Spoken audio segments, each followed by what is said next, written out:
Welcome to another episode of Wait Again Minute Podcast. Today is Thursday, June the 10th, 2021. This episode has been brought to you by none other than Wait Again Minute Podcast.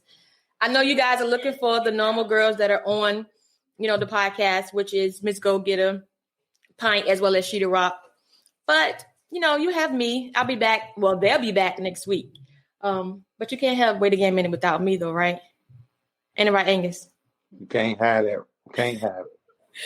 Great. So today we have a special guest. We have comedian Anguz Black with us. So Angus, tell us a little bit about you.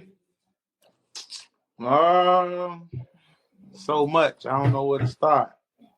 Not trying to sound like, like I'm just going in on myself, but it's a lot. What? It's about you. I was on the radio, Hot 102.1 back in the day. Okay. Then transitioned to 103 Jams with the Buddha Brothers. And it's so crazy because with the Buddha Brothers situation, I was about to move to Atlanta with my girl at the time. And we had the U-Haul truck packed up and everything. And then that's when DJ Law reached out to me and like, hey, man, Mike Lord told us a lot about you. And we just want to know if you want to be a Buddha Brother. And I broke up with my girl and let her move to Atlanta. And I stayed here to be on the morning show. Now, you know what? I was doing my homework on you. And I did see where you guys were packed up, actually ready to move that day. Yeah. And you broke up with her? I would have. But look, the thing is, dog, like before I got married, she was gonna be my first wife. That was the girl I was gonna marry. And okay, this situation came up. Of course, she was like, "You can go to Atlanta. You can do the same thing." But I'm right, like, go up real big. Right. I'm established here, and it's more competition down there. So why would I want to go do that? And we tried to do the long distance thing, but it just ain't work out. But to this day, I'm still cool with her. She's very supportive. And, distance is what kind of messed that up. But, she was a good girl. But yeah, Stayed did the morning show.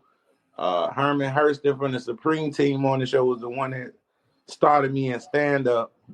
Okay. I wasn't even going to do stand-up. It was Pizzo Coconuts on the radio who just signed me up one night for a comedy show with Herman. And, I ain't want to go, but then he already been blasting it on the radio. Anguz Black performing in Portsmouth, and I'm thinking like, oh man, dog, this is crazy. And he just cussed me out one day. He was just like, yo, you stay with your grandma, you sleeping on the couch, your life ain't looking too good. You really don't have nothing to lose. Oh wow! Oh, so he actually came for you. He came for me, but I'm glad he did because that's what put me out there and got me doing stand-up. And I've been in the game for like about 20 plus. And 20 plus, but ain't you about 38, 39? I'll be 40 this month. Whoa, the 19th. Yep. Happy early birthday, Juneteenth. Yeah, Juneteenth. Boy, you know what? You are a special breed. And I'm gonna tell you why. Because now that I learned that you're June 19th, which is Juneteenth, and it's so many sides to you versus just, being a comedian. Yeah. I was like, who is this dude? I got the pleasure of riding with Dick Gregory for a few years. So right. Dick Gregory, he the one that really got me onto the astrology game. I ain't used to be into astrology at first, but now it helped me like have patience with people because based on your sign, is some things or some traits that you can't help that you don't notice.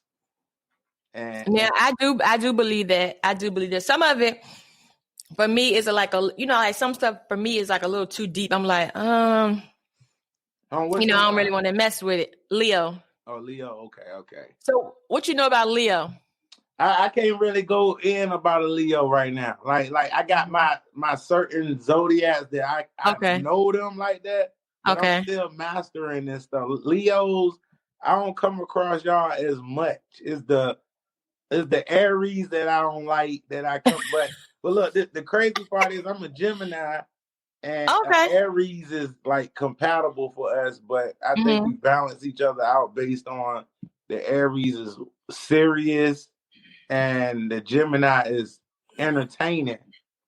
So it's like we can make an Aries laugh, but it's just the pride and the selfishness and everything. Right. See, I went into it until I realized after my marriage, she was an Aries. And then after I got divorced, then I got with like 2-3 more Aries after that. I kept attracting Aries. Hold on now. You said 2 or 3 more after her.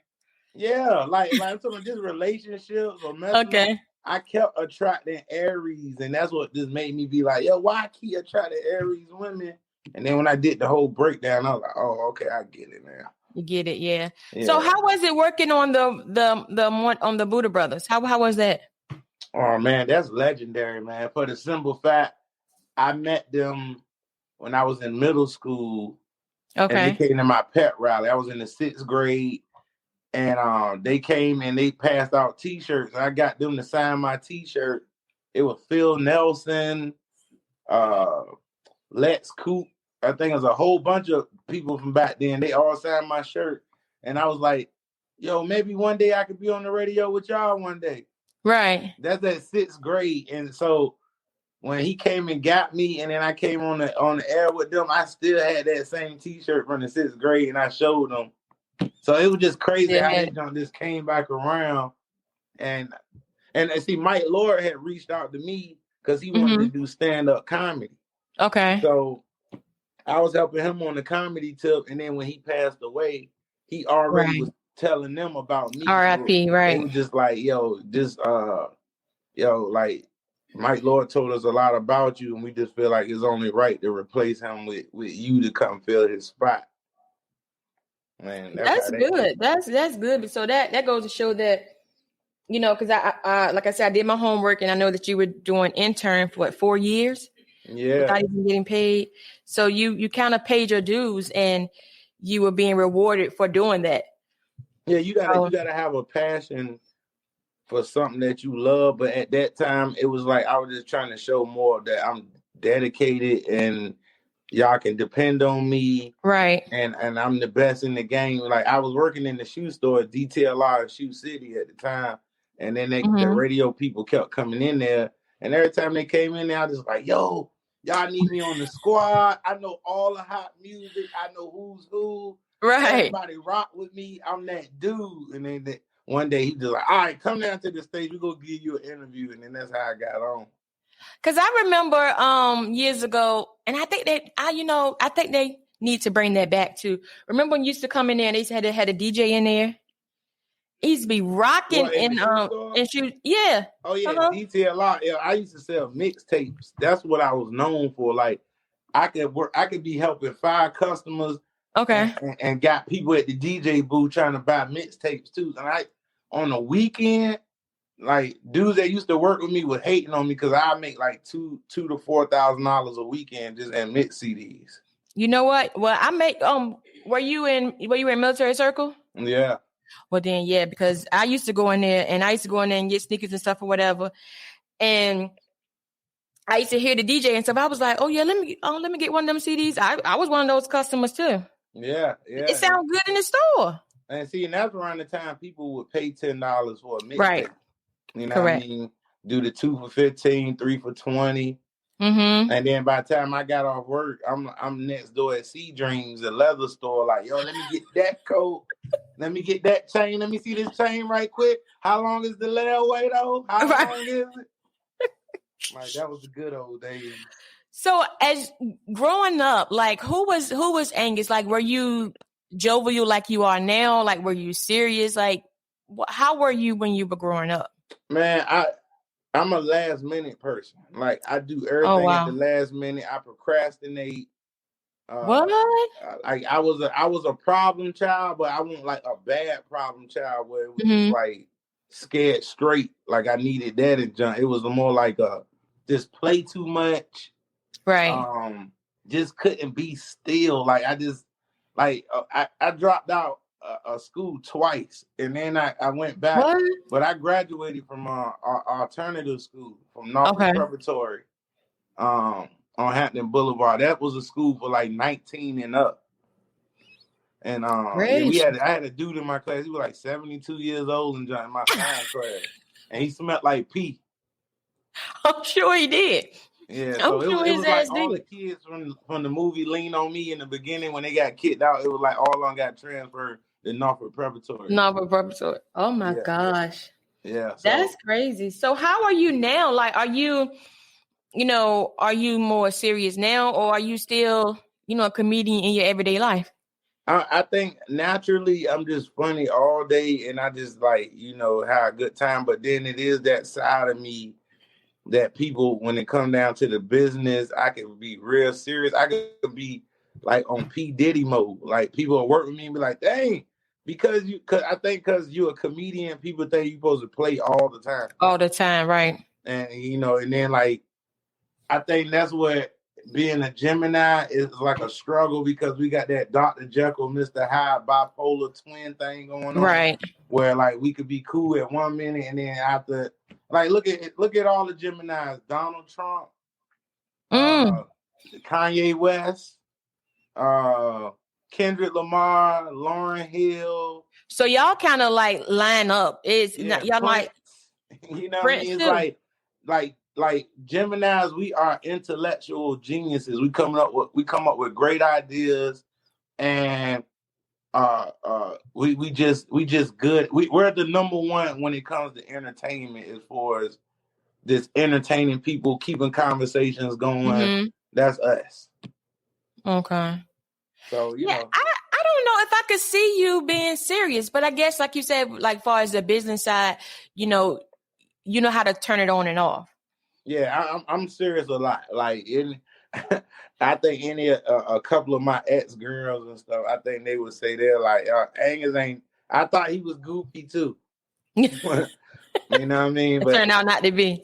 Nah, I ain't goofy all the time. Like I don't know. I just get frustrated quick. I got that I do have that side where I ain't saying I need anger management or nothing like that, Mm-hmm. but I do got that I can get irritated real fast. Like I could get irritated if somebody asks me something that I think they should already know. I feel like that's I'll tell you something. I think that's everybody, because I know for sure, Leo, I think that sometimes people ask me the dumbest questions, and I'm like, am I being punked right now? Like, are you serious? Yeah, you can't be serious. It's like I can say, look, I'm about to go to the store, and then you answer me right back. You about to go to the store?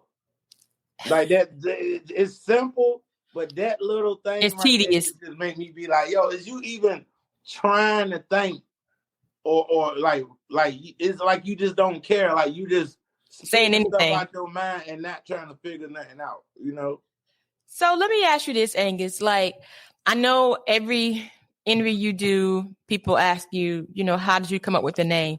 But let me tell you how I think you came up with the name, or why you should have came up with a name. Okay. Right? Because when you think of Angus, right, you think of something like rare, rich, not bunch of mixed meat, stuff. It's just like it's straight. It's 100. And then you have that melatonin skin, and it's rich looking. You just look like a nice piece of not to put you with any meat, but a nice steak that's rich and been aged. There's some good meat. It's the best steak you can get. It's the best steak. But you tell me how you came up with it. But I like your perspective on how, like, I never even looked at it like that. Now made me add something new to. You know what? I call myself Angus because, like, just because Gam gave me that idea and stuff. But, that's right. How I came up with it, I had a few names when I first started out. Like, when you first become a comedian, trying to find a name is like being a superhero trying to find your new superhero name before you go fight crime. Right. And when I came up with the name, my first name was Heavy Black. They used to call me Heavy Black. What? Yeah, and the person who gave me that name was Fam Lay from Star Trek with Pharrell. Oh, okay. Yeah, because he from my neighborhood. He from Huntersville, like me too. So I used to be a chubby dude that could ball, play football, and then all the hood dudes used to be on the side like, Heavy Black, Heavy Black. Like, they used to hype me up. So when I started stand-up, I ended up changing my name to Black Boy. Okay. And Black Boy, another comedian, had that name already. So I had to change it again. So one day we were in the crib smoking and junk. And then a Hardee's commercial came on. And it was like, Angus beef, 100% real meat and all that, right? So then the dudes in the house, they want to clown and jump. They're like, that's you. You some Black Angus. You a Black Angus. And they were like, that's you should just run with that name, Black Angus. And then I was sitting there like, that sounds like a porn star, John. I can't call myself It does. Black Angus. And yeah, then that's does. when I was just like, I had to do it just like the Hardee's commercial. I was like, Angus Black, 100% real Negro. And then that was just like, everybody like, that's it. It's distinctive. And it's going to make every girl that hear the name say, like the meat. You know what I mean? So it's like now when people, anywhere I go, if I say my name Angus Black, they just feel like they heard that name before or just something about it. Just like, yo, I literally it sticks, in New York and I heard that name or something like it. Just crazy. It sticks out. It sticks out and it's very catchy. So it's definitely something that you won't forget. If you hear it one time, you hear it again, you can definitely relate to it. It's like I want to change my name, honestly, though. This dude called me the other day because I smoke a lot of weed and I smoke backwoods. And the dude called me Backwood Black. And I was just like, you know what? That would sound dope right there. Backwood Black. Oh my God. So let me ask you this now. Like I said, I did my homework on you and I was listening to you. As a matter of fact, you were just talking about Trump. Yep. And how he's a Gemini. Me personally, I didn't have an issue with Trump. I didn't like some of his ways and how he did things, but I like how he always going to be the same, whereas like with us, we change up for certain people. Yeah. You already know what you get in when the man step out there. Like, you already know. But what are some of the things that you did or didn't like about Trump? Honestly, what was, I don't know. What confused me is that the research game, like people don't research. It's easy for people to ride the media wave. That's right. And I'm not saying that he didn't provoke racism. I ain't gonna say that he did push the envelope on that to have people kind of wild out. But overall, he got the NAACP award for how much he did in the Black community by Jesse Jackson. He been in every rap video. He was in Will Smith, Fresh Prince of Bel-Air. He was on a lot of stuff that was related to Black people for them to fall for the gimmick of, he racist. And like, honestly, I'm not giving him a pass, but he talked to everybody disrespectful. It wasn't like, it was just like even white people, he was disrespectful to everybody. He's very condescending. Yeah, but at the end of the day, I like the business side. And honestly, I was more willing to take a risk with Trump over Hillary. No, why? Yeah. See, and okay, before you feel shocked like that or feel some type of way, why was you going for Hillary? I would tell you this first. Why outside that she is a woman. I just felt like far as I'm concerned, she's already in the political realm and she's a little more, she's a lot more versed than he is far as in politics. He's a businessman. She's politics.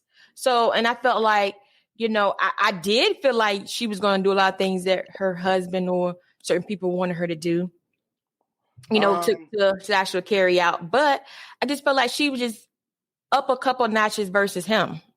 Now, let me ask you this. Do you know why she didn't run the next term? Like when it seemed like it would be an automatic for her to win. You don't know why she ain't win? I mean, why she ain't run? No, I don't. She's facing charges and stuff like that, right? No, where you get that from? No. When the first time she went against Trump, the first run, if you remember Trump, his famous words to her was, I would like to see you locked up. True. And nobody ever questioned why he said he would like to see her locked up. You just think he's just talking. Like, this dude got every political person across the nation in his phone. Like, without being a president, without being in politics. Right. Being in politics is almost like getting a court-appointed lawyer. Mm-hmm. Like, he worked for the court system. He already talking with the judge based on what they gonna do, giving you this perception that he's actually fighting for you when it's a business. Right. So people don't pay attention to all the people who was locked up under Hillary. How many people was that died under the death penalty between Bill and Hillary. Democrats in general have never been for Black folks and never did good. Now, I believe that. I do believe that. I always felt like Democrats were basically there to keep us at bay. Keep us, on assistance, or keep us, not really flourishing in life. And I still feel that way today, and I'm 40, about to be 44. But so if you feel that way, this is my thing. It'd be a lot of Black people that say they feel this way, but yet you was saying Biden was my president. Oh, Biden isn't Biden that. And that's his record, his background. You even clearly saw he spoke at a Ku Klux Klan rally. Yeah, he did a eulogy for the Ku Klux Klan, but yet you can't find Donald Trump at the Ku Klux Klan anything, even though he's considered the most racist. Right. I didn't call him, I still don't call him my president. I call him the president, as well as even back to Barack, the president, the ex-president, because I felt like I'm not like a bandwagon jumper. Like I go for what affects me on a daily basis, or I don't care what everybody else doing with the trend. So I kind of saw through a lot of that. But let me get back to what you were saying about Biden. I do feel like people change at certain stages in their life. So, and I think a lot of times we hold people accountable based on what they used to do, and that's not fair either. Because God forbid, if I was a felon and I did my time, pay my debt to society or whatever, but I come out and I still got to worry about you, labeling me as such and such, such and such. Like, I don't think that's cool. So with him, we talking about a person who's running the country, your president. Like, that's a difference unlike getting hired for something else. We talking about somebody over 48 years you've been within the White House and politics. And politics, and right? Can't name one thing you did for us. Well, shit. Well, we can go. I can't pull out a pen and paper and tell you none of them did anything for me. Exactly. If we want to be honest, but I can go pull up Trump and see how Black people flourished the belly ever have under Trump watch than anybody else. You know what? I would have to meet you on that one. I would have to agree with you on that. The unemployment rate amongst colored people was the lowest it ever been in history. He had more people got out of prison under his watch than any other president. Mm-hmm. It was a lot of things. Like I said, I'm not sitting here looking for the perfect person, but because it's not one. All the wars, all the beef wars that we had that was circulating under him, all that junk got shut down. And then you see when Biden first got in, all the countries overseas, they was like, look, if you don't want no beef, we suggest you keep it like Trump had it. If you don't want no Angus. You don't want no Angus. You better keep it like Trump had it. So now, that's right. And and then another thing with me, the pedophilia and the sex trafficking amongst Democrats is horrible. Like, it's videos of Biden that he just making little girls look uncomfortable and nobody ever questioning stuff. It's like a whole montage of him just touching on and this like the vibe with him and these kids was just all wrong, and for All everybody wrong. to look at it to be like, yo, man, I know people did stuff back there. Like, nah, he don't get no pass at all. Yeah. I just think like what politics is kind of, it can get very deep and it can get very we talk about politics and stuff like that, it can get people ready to fight. Yeah. And politics is very, very dirty. I just close my mouth now. Like, I think we in a time where the sensitivity rate is just on an epic level. It is. Like, anytime people can go back in your past and trying to get you for stuff you said as a teenager, right, or whenever, and it's like, we got to go old school again. It's like, yo, let he who has no sin cast the first stone. Jeez. Right. Like, y'all really judging people and making people accountable for stuff they did when they supposed to been acting a fool around that age. And and I think as a culture of people, we do that a lot now. And they have this, what is it, cancel culture they got going on or whatever. Yeah. Basically, like, you don't have freedom of speech. You can't say and do as you really want. And it's sad, even though we are in America, but we really don't have that freedom and right. We need to address all the people with mental illness that's running the country. Because now we at a point now where people will take words and just loosely just use them over and over. I got anxiety. I'm depressed. That's right. Like, people diagnosing themselves with their all the time.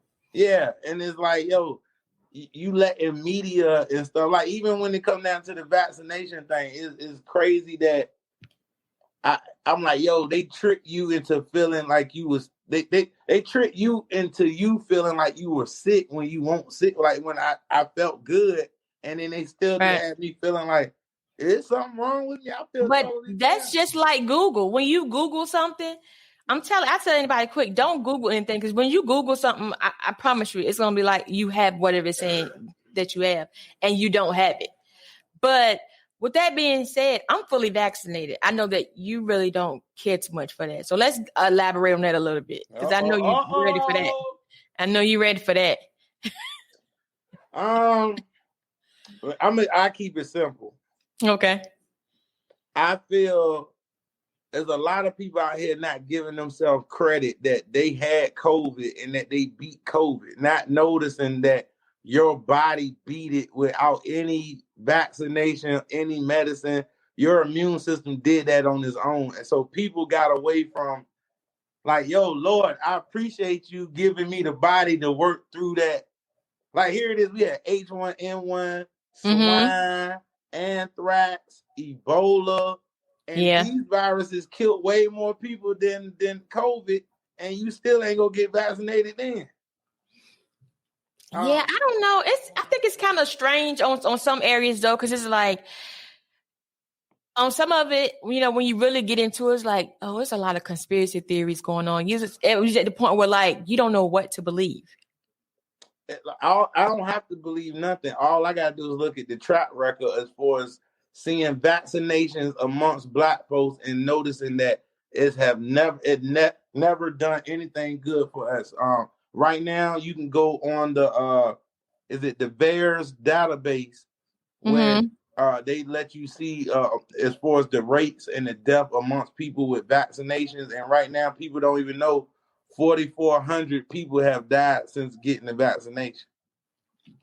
So, let me tell you, but people will come back with, hey, that's better than 500,000. And I'm saying, like, do you know all of that 500,000? Everybody didn't die from COVID in that 500,000. And you know what? That's a true statement. I do believe that, because they were getting like so much money and stuff for people saying they have COVID. Because let me tell you something. My mom even said, she said, well, God forbid something happened to me during this COVID, I did not die from COVID. I ain't had COVID. I'm like, how you know, lady? But what she was saying is very true, because everybody had it.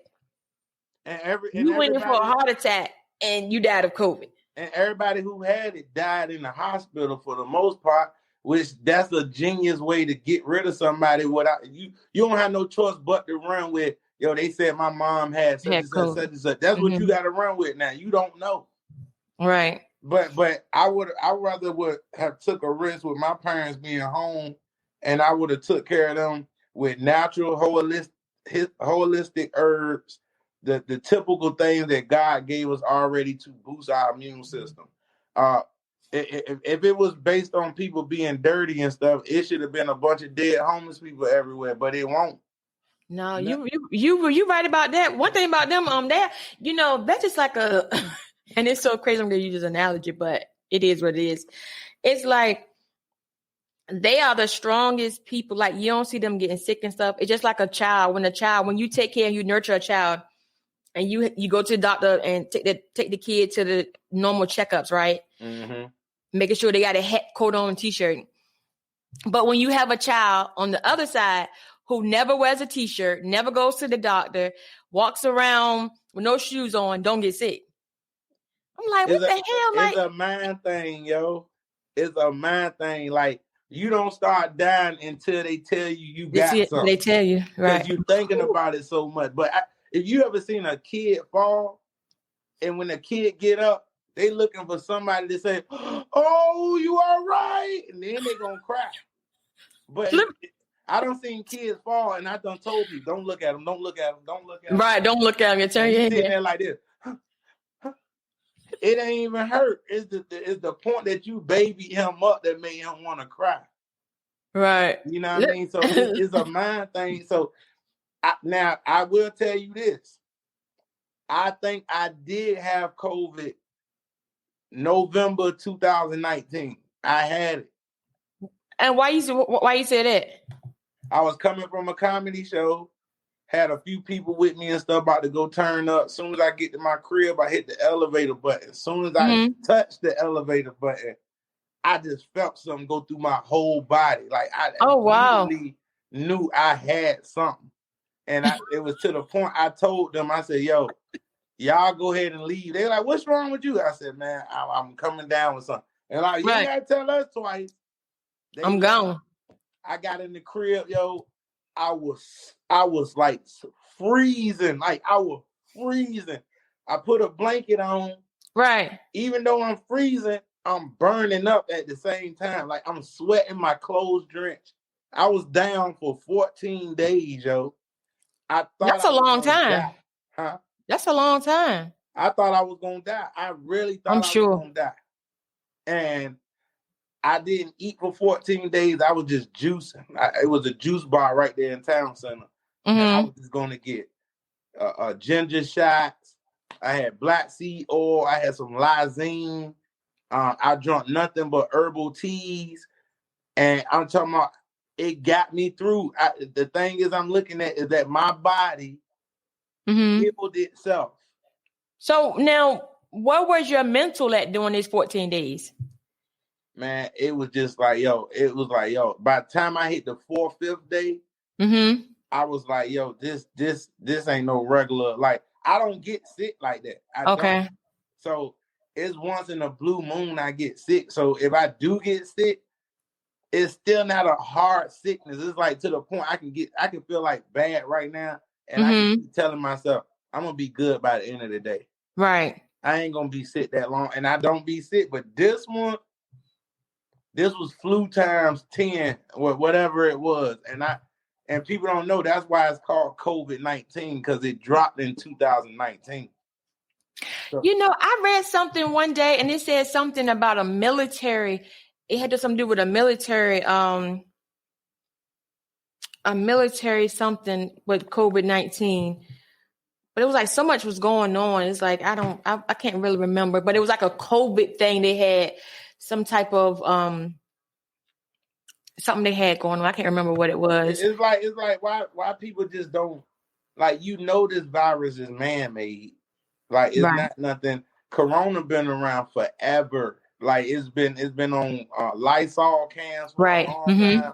Correct. I got a video clip of a Law and Order in the 90s. Somebody had got Corona and Law and Order in the 90s when it came. Well, Law and Order is just everyday stuff anyway. Like a lot of stuff that's going on in the world. I don't think a lot of that is made up, because a lot of the cases they may change a little bit on it, but for the most part, it's what's going on around us.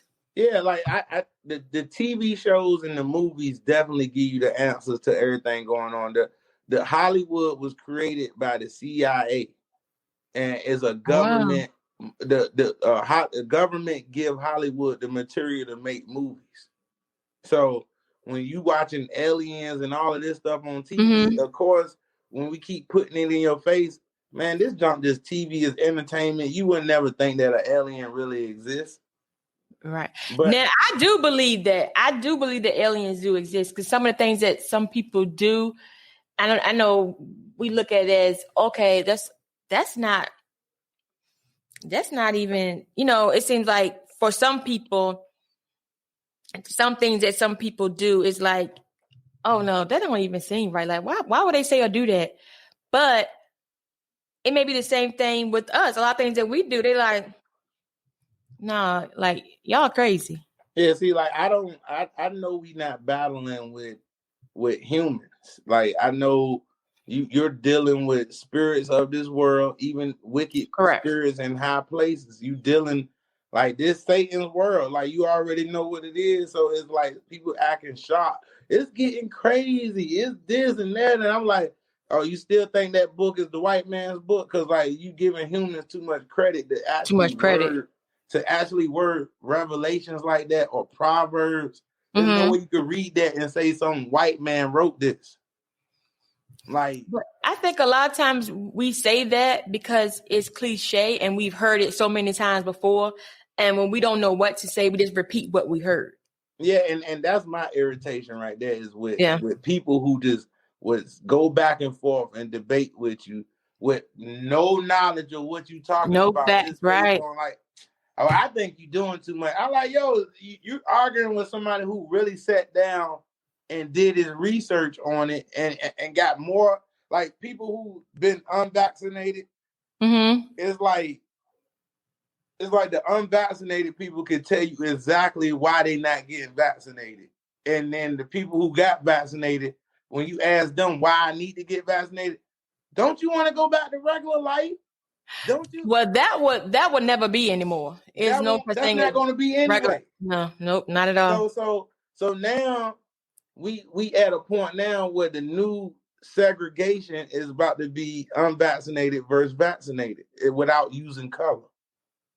So this is going to be a new technique to create division.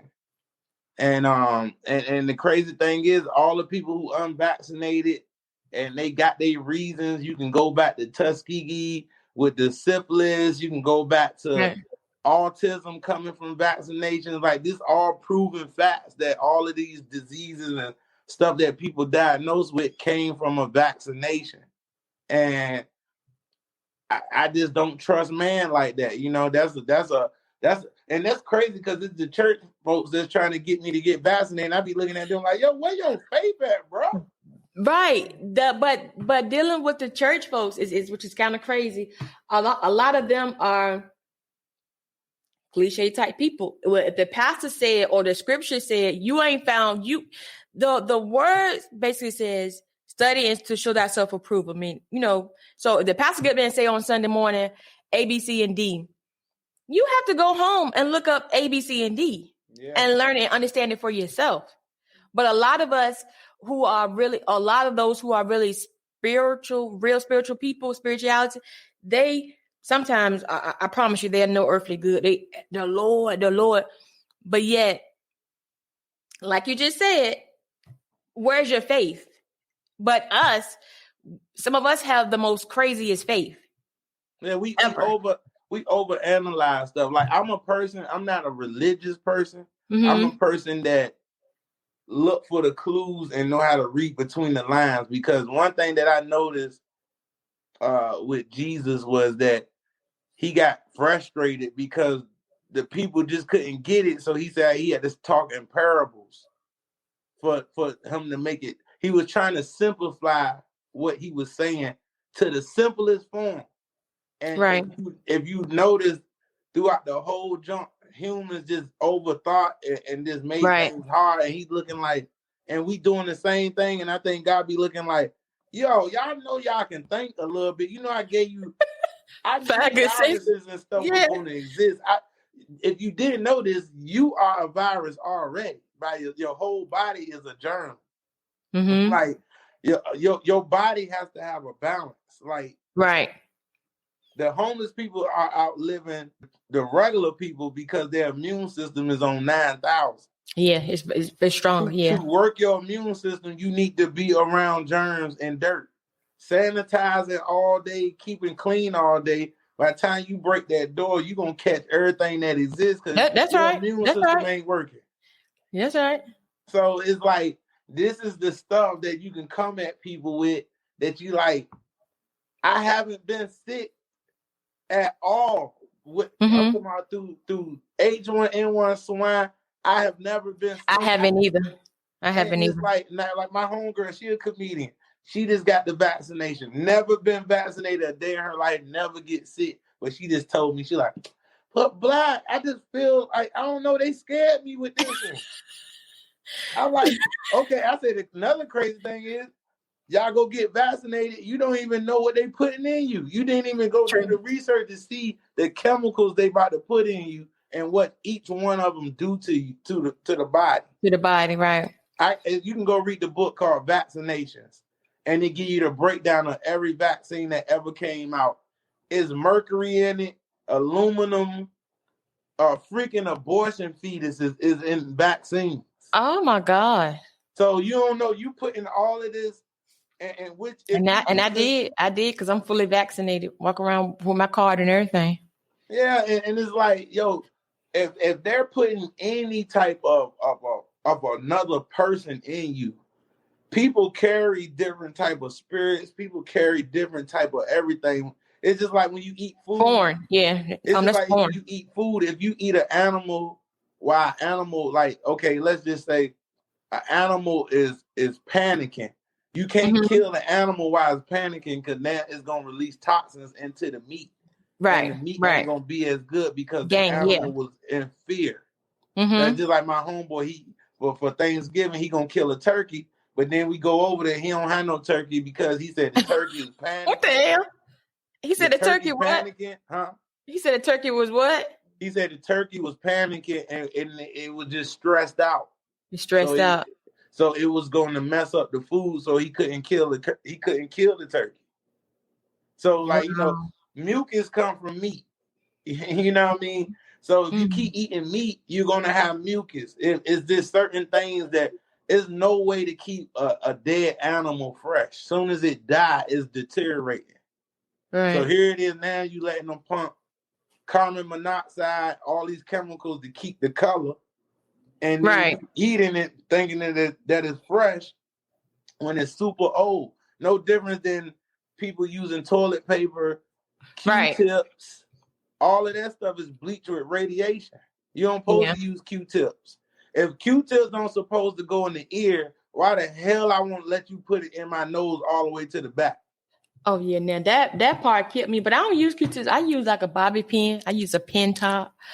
I use some of everything. Lord have mercy. Look, I got to get the wax out. But I don't like the Q-tips though. I can show you a picture of the Egyptian wall on the pyramid is the same picture showing how they used to trigger the mind and change the mind. And on the wall, they got the people head leaning back with this long stick going in the back of their head. Oh no! Like anything that you use, everything got a reset button, but it's always a small hole that you got to take something long and push it to the back. That's right. That's right. Reset it. To reset it. That's right. So when you see how the mind is set up, when you see where the pineal gland at, the pineal is the DVR. This records everything, even when you sleep. It's recording. Mm-hmm. And this is what controls your dreams. This is the gateway to the spiritual realm right here. Right. And your whole temple don't supposed to be broken. Your skin don't supposed to be broken open for no reason. Surgeries, all these girls getting their bodies done and all that. All their body work, yeah. You're exposing your body to the air, to chemicals and toxins, and you're going to let them break your skin open. But this is the thing about that. They are getting all this work done for the outer body, but like you said, here that DVR, that mind is still the same. So no matter what you look like on the outside, if you haven't hit that reset on for the inside, it's not going to match up. So you always going to be trying to figure out what I need to do next, And see, this thing right here, this thing right here, this also is how demons control you too. Like this is the spiritual law. A spirit has to have a body in the physical to do something to somebody else in the physical. That's a spiritual law. So if you see the movie like Men in Black, you saw the roach came from outer space, and the first thing he did when he got there was he needed a human body. And then when he got the human body, it was hard for him to keep the body without jerking, and he was trying to control the body, but it was hard for him to control it. Which in real life is some white people that's out there that talk like that, like Elon Musk, Bill Gates, all of them. For them to be as brilliant as they are, their speech is not fluent. It's like it's like it doesn't line up, like it's like, you know what I mean? Because like the stuff that Elon be coming up with, it's just like, yo, that's not human. Like he's way over here, and I'm like, man, I'll be fascinated with it. So if people don't think aliens exist, Donald Trump was the one that was about to blow the horn on it, and then they shut him up. But this is why Donald Trump came out with the Space Task Military Force. Wow. And people never ask, why did he come up with a space task force? Why did he come out with Starship Troopers?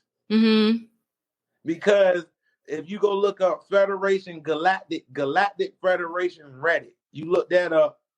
Is a guy who's been in charge of our space station for over the last 30 years between U.S. and Israel. And he done came out and said, look, y'all, we've been working with extraterrestrials for the last 3 to 5 years. We have space stations together. Right. And they actually ready to meet y'all. But they know that y'all not ready. I'm not ready to meet him, so he don't have to let me know. I'm sitting here like, yo, we can't even get along with regular niggas out here, let alone a Cleon dude about to come in the picture. It's gonna be a mess. It would be a mess. I mean, imagine the first dude who get cheated on by one of these alien dudes. It's going to be ugly out here. Let me tell you something. First of all, if a man gets cheated on by a woman, that's an issue altogether. Yes. So, and in that other realm, it'll be totally different. But this is my thing with you though, and doing my homework with you. People may not realize that you're more than just a comedian. Like you're very articulate. Like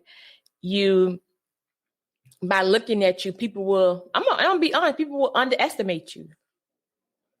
Like they will really underestimate you. So you have really, sat down and educated yourself along, like you said, with Dick Gregory or whatever, to learn something and not afraid to go in the area that most of us, I don't want to go in that door. And it's just information. Like people don't know how to separate reality from entertainment. They don't know how to just take in information, not knowing. I don't have to believe it. It's just information. And then when they come across or come up again, I go through my mental. You go through your mental Rolodex. Rolodex, right? Like, you know what? I pulled this file up right here. I remember talking about this. Like, that's all right. My friends, we some hood niggas, but we sit around and we had these debates. Oh, if you ever been around us to see us talk about flat Earth versus round Earth, oh my God. It's something to hear. Yo, dudes be ready to fight over this about if the Earth flat or round. Yo, it be real. I'm sure it does. I'm sure it does. See, I'm a flat earther. Like, I think I'm a flat too. No, I'm round. I'm round. I'm round. Yeah, I'm round. But once again, I do my research as far as what make me feel like the Earth flat compared to somebody who just be like, it's round, and then I'll be like, why you think it's round? Cause I don't know. They show it on the joint. I like they can show anything, create anything. They ain't gonna do it. Do you know that they used a flat Earth map before the globe came out? It was a flat Earth map. No. Yeah, and then when the dude Galileo or whoever came out with that fucking globe, he made the countries and the continent small, making you think that stuff is actually further than what it actually Know is. what it is, right? Like if you go look up this white lady named Jane Elliott, that white lady be on it. She be showing people. I'll show you how Alaska is right by Australia. I'll show you how you can walk to China from such and such. Like, so she put things in perspective for you. Yeah, it's her. I watched this dude named Brother Sanchez. Brother Sanchez. He a black dude, but he be having NASA trying to hit him up to do Zoom calls because they want to get his perspective on why he think the Earth flat over round. And I ain't gonna lie, the theories he come up with, I used to be a round earther, but just listening to him made me be like, And being who he is, he already know that that isn't what he want to do, so he probably don't answer their call. Who? NASA. The guy that NASA wants to come and pick his brain. Nah, he just a simple dude. He just be like, yo, you can show me any videos, you can show me YouTube stuff, that still ain't gonna prove nothing. That you just showing me a diagram. But then he the type to be like, he said, man, we go to school and we learn certain things and then we don't apply it to regular life. Like he said, you know how acute angles, obtuse angles, we know how angles work. He said, you know how if all about the angles. He said, you know how if a light is shining on you, you can always trace the light back to where it's coming from. So if I took a flashlight and cut the flashlight on, because I'm further back from you, the light is going to be huge to you by the time. But if you was to walk towards follow the light, it gets smaller. So when he broke that down, he was saying, if the sun is 98 million miles away, there's no way that the rays from the sun would come in through the clouds in a downward. The light would not come down in a downward. It would come from the side if it was 98 million miles at away. An angle. But he say the sun and the moon is in the atmosphere, and it's actually like when we see the moon look huge, it's actually closer. You know what I mean? So I believe that we on a plate that is like a circle, like a plate in a microwave. And then you got the sun, and then you got the moon right here. And then when that plate come around, we under the moon. And then when it keep coming around, then we under the sun. Right. And I believe it's like that. Also, even in the Bible, God said I had angels at all four corners of the earth. Four corners, right. Circles don't have corners. That's right. That's right. So it's flat. It's flat. Then it's a dome. We in a dome, and then there's a whole bunch of land. And then that's why rainbows curve. A curve, yeah. Missiles, I think, rockets, they curl. They don't go straight up. Since you put it like that, it does, open your eyes and, your ears tend to stick up when people break things down to you from, it may give you a better understanding of it. But let's switch gears a little bit here. Now, how does it feel doing something you love to do and you being paid for it? Like, that has to be the best feeling. Now, that's hard in comedy. Like, a lot of people not blessed to get what they deserve, even though they funny as hell. Like, the comedy game is hard. Like, right now, the internet wave is taking over now, where a lot of the internet people converted over to stand-up. And they would make more money than an actual vet who's been in the game because they got more of a following where they could say, I'm going to be at Virginia Beach Comedy Club, such and such, such and such. They sold 3 shows out, just them shouting it out on their page. Right. Unlike me booking somebody who funny as hell but don't got no following, and I got to do all the leg work to put asses in the seats. So, so to get paid, like where I'm at right now, I've been doing this 20 plus years. I'm now just really getting to a place where, like, the bookings is more common. Getting bigger headline jobs, and that's another thing as a comedian. people want to graduate from just being a host or being the opening act to being the guest main spots. You know, when can you get to a point where if somebody asks you, how much time can you do on stage? And you got to tell them exactly how much time you can be funny for the whole. I could be funny for 20 minutes consistently. Okay. And then after that, I might die out. That's what some comedians might say. Like me personally, I can do 2 hours on stage. I can keep going. But that's because I think, you probably have perfected your craft. And then too, I want to say you came up under the old era versus now it's more, everything is more microwave. Yeah. And see, and see, I get a lot of slack because I'm the one who converted and started the whole internet converting over to stand up. I'm the one that started that. Oh, okay. Like so what you're saying is I'm talking to a legend right now. Hey, I'll let you say it. I don't walk around saying that, but if that's how you feel, hey, I appreciate you. But yeah, like Jess Hilarious and Watch Jazzy was the first girls that I scooped up. Okay. Before they did, like Jess was already doing stand up, but she won't doing it like that. She did a couple of, hole in the walls and stuff, but she didn't do the corporate, like the funny corporate side and then the mainstream. So I reached out to her. She didn't want to do it at first, but then I was letting her know like how much I would be able to pay her. And at that time, that money sounded huge because at that time you just doing the internet. I'm just glad to even be out and get booked for stuff. And that tour had it did real good. The comedy clubs was looking at me like, yo, who is these girls again? Because they were selling out like that. And then that's when I added Vina, Pretty Girl V, the one with the pink robe. Pretty V. I added her to them. And it was 3 of them. And I kept telling them, I said, look, all of y'all hot, but let's focus on putting out 4-5 albums as a group before everybody want to go solo. That's right. And of course, it didn't last that long. And everybody was coming. Anguz, I need more. Everybody was feeling, which I knew that was going to happen. I was trying to make it stretch as long as I could. Right. And, that was that would probably be one of my most epic things in my life is being able to roll on the road with them girls and see them grow down to Charlene. Yeah. Charlene, that's Charlene. Charlene is my girl.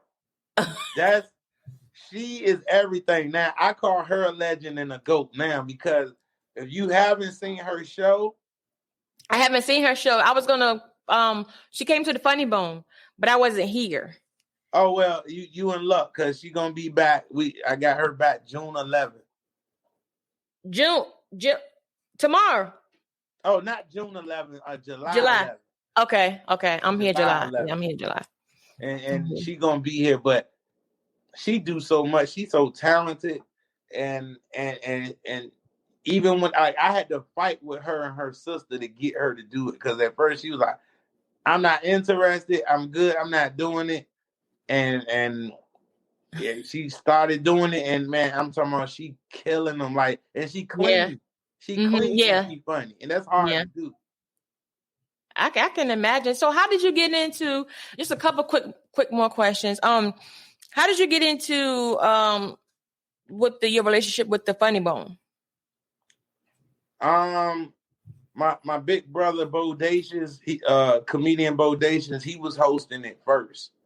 I've heard that name before, Bodacious. Yeah. Bo, he's the opener for DL Hughley, but he from Norfolk too.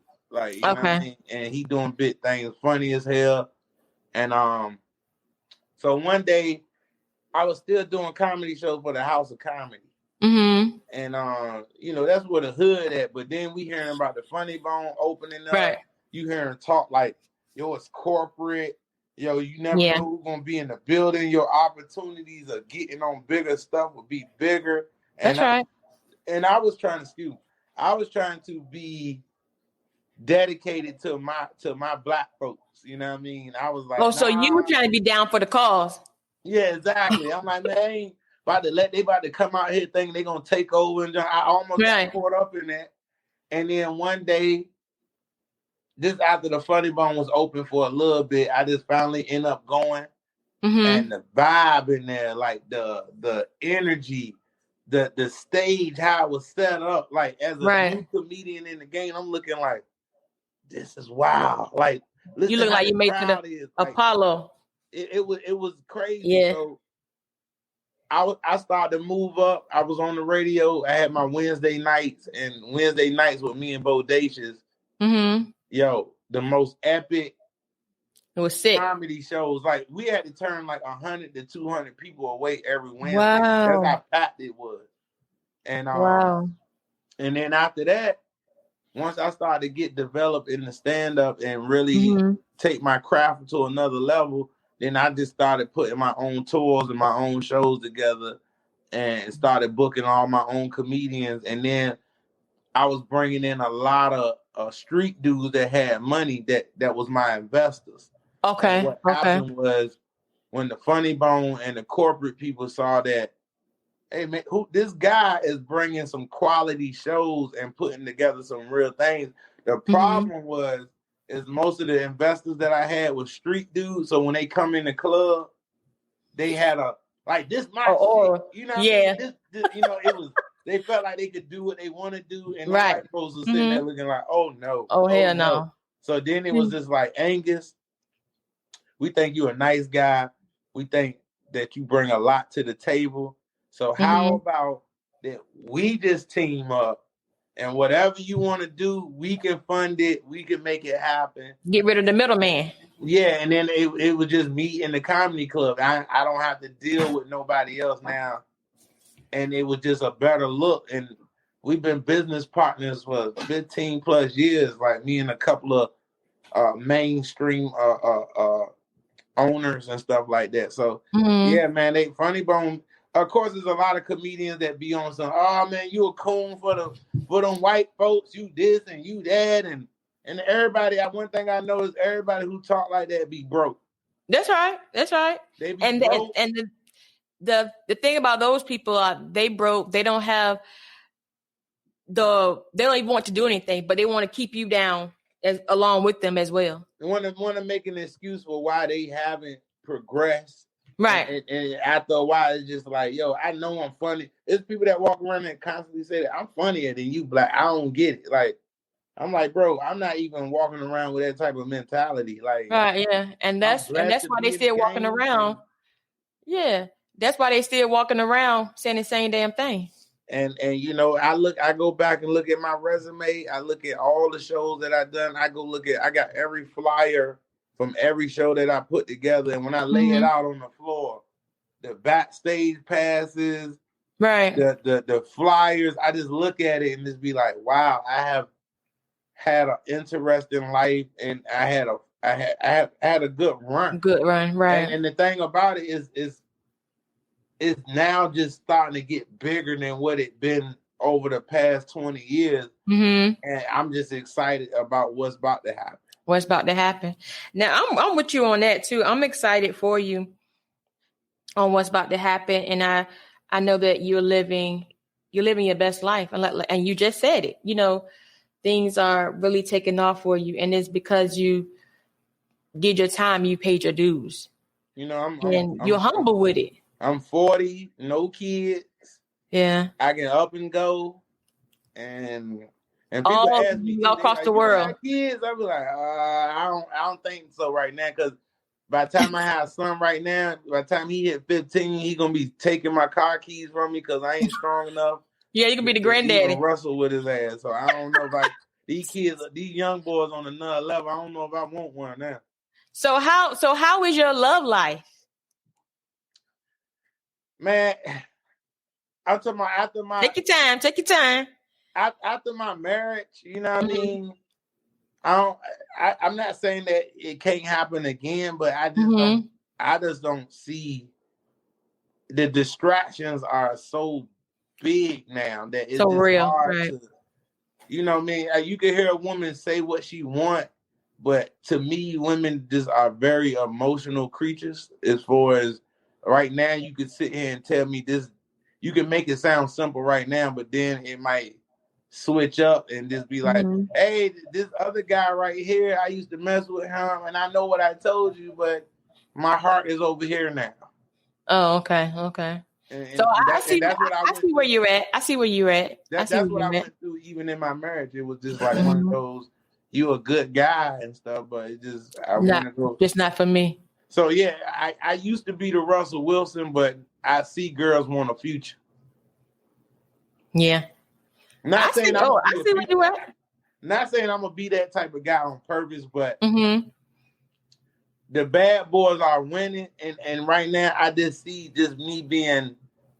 What I have learned is that yes, I want to see my woman happy, and I want my woman to enjoy life, and I want her to treat her like a queen. But I don't want her. I don't want to lose sight of myself. You don't want to lose yourself in the process. Men would dedicate their whole life of making a woman happy, and then they don't understand where the frustration comes from a man later on. That he just seemed like he don't like doing the things that he did for you before, because it's like, yo, at the end of the day, you happy, but I ain't doing nothing that I'm happy about. I stopped my shows. I wasn't consistent with doing what Anguz was doing because I was trying to make sure she was straight. But then you have to realize too, a person can't make someone happy. They can only enhance your happiness. So that person have to already be eternally happy with themselves before they can love and be happy with somebody else.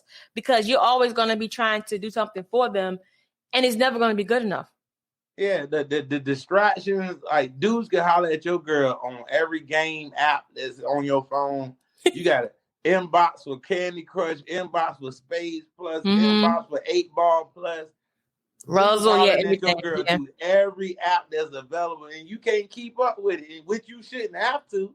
Right. But it's just that easy. Like as a comedian, traveling on the road, it's so many women that's got husbands and that's married or just in relationships, and they'll wait after the show. They'll sit there and be like, babe, I got to get a picture with him. You were so funny. And I'm like, cool. And the dude, he's so supportive and like in denial and can't see that he like, hey, man, take a picture with my girl, man. She love you, man. And she don't want you in the picture. And then he don't even know. She got her hand around you and she rubbing your back with her finger, scratching your back or scratching. And you sitting here like, yo, what is you doing? And then you about to get me killed. Then they inboxing you talking about something. I'm about to drop him off. Where you staying at so I can come to you? That's right. Yeah, and that's so true. That so much, you just be looking like, I know all women ain't like this, but a good majority of what I come across is like that. So the find that 1-4-leaf clover is like diamond in the rough. It's like I don't know. It seems like now people ain't gonna settle down until both of them get older. And it's like you done been through all of whatever, and he been through whatever, and it's like you a scarred dog, I'm a scarred dog. 2 negatives equal a positive. Let's do it, you know. Let's do it, yeah. And that's true. I have enjoyed talking to you. I just have 2 more questions. Well, my first question is, what would you tell somebody who is trying to get in the game, you know, in the entertainment field? They're trying to be a comedian. And not saying that they have to be, younger than you, but just somebody in general. What type of information or, you know, something you can actually give them to help them along the way? To actually go to the venue, go to the spot they actually doing comedy, sit in the environment of comedy. Even if you never did comedy, it's always gonna be somebody who can go on stage that you just be like, even though I ain't did comedy, I feel like I'm funnier than him. Right. Without knowing what I'm doing. And that's what I did. I went, sat in the crowd, got my nerves together before I actually just did it. I would also say to actually just get on stage, just plenty of open mic nights. Just go ahead, and you're never gonna be ready, because that's the number one thing I get from people. When I get ready, when I put my stuff together, I do it. You're never going to be ready. Never. Even though you write all that stuff and put it together, as soon as you go on stage, your mind could go blank and you don't remember none of that. Mm-hmm. So until you just get on stage, you're not going to know where you at. You're not going to know what you feel like doing. You're not going to know the adrenaline rush. You're not going to know. Yeah. And that's just the number one thing. Get started. Get started, right. The first thing that you stop being a procrastinator, right? If everybody telling you funny, in most cases, it's always the people who don't want to do comedy who be funny. Right. It's the ones that all their friends saying they should do comedy, but they like, nah, I want to do it. Right. And that usually be the one. Understood. But I gotta get this shout out right quick. Well, put this announcement in right quick. August 21st, 2021, we're having an all black tie affair. And it's a Wait Again Minute event. It's at the Botanical Gardens. It's no other place, y'all, that y'all can be. We only have a few tickets left. If you guys are looking to have a good time, you put your tux on, you put your gown on, you looking good, you smelling good. Can't anybody tell you nothing. Botanical Gardens, though. Botanical Gardens. It's gonna be the hottest event of the year, Angus. Look, let me tell you something. I can't stress it enough. And I ain't just saying it because it's our event. I'm just saying that because it is our event. And we're gonna show y'all how, even though we in Suffolk and some people be like, oh, look, Peanut City or whatever, but we're gonna show y'all 7 cities how it's supposed to be done. So like I said, we got a few tickets left. You guys hit us up and let us know. You got some people that are gonna be already in the tree before y'all start, so they be in the party early already. We're gonna build a clubhouse in the tree and be ready for y'all the next day when y'all show up. And that's fine. But we're gonna show y'all Norfolk, Huntersville, and all that. We're gonna show y'all how it is, how it's supposed to be done. Because when we step out, and everybody that's coming, August 21st, I promise you, it's gonna be an event and it's gonna be an experience. But before we go, we always ask our guests, whether they are, via Zoom or in our studio, some advice for Wait Again Minute, some words of encouragement, or, just some feedback. And I want you to be honest. I don't want you to say, oh yeah, it was good. And it wasn't. I want you to be honest and just let it rip. Be honest of what, as far as what? Wait Again Minute podcast, as far as our podcast. Okay, right. Well, you know what? I went through y'all page. Uh-huh. The photo shoots is dope. I think the imaging is dope. Because like honestly, I don't really be doing I done did probably like 30 podcasts in the last 2 months. Okay. Oh, you've been on the grind. Yeah, and and I want to promote myself as well, but it's still like some people podcasts I could look at and just be like, man, I'm not finna waste my time with this one. Right. And so I went through y'all page. I looked at the setup. I looked at the vibe with y'all. Mm-hmm. I think it's a dope look. Like, also it's 4 Black queens. Right. There's a lot of good from what y'all got going on. I think y'all got something good. I just say keep going and that's why I wanted to actually do it, because at the end of the day, you don't know who somebody is and what they about to do and how big they gonna pop. And I just like I like to plant seeds with people. You know what I mean? Right. And I'm sorry that I'm not there physically, because I was there physically, y'all. But that hype it set in. It was like, Zoom is raining and lightning, and my tires ain't really built for that road. I go playing real quick. And look, we definitely didn't want that. We definitely didn't want that at all. Yeah, so I did want to be in the studio and stuff, but I think y'all got something. The page is dope.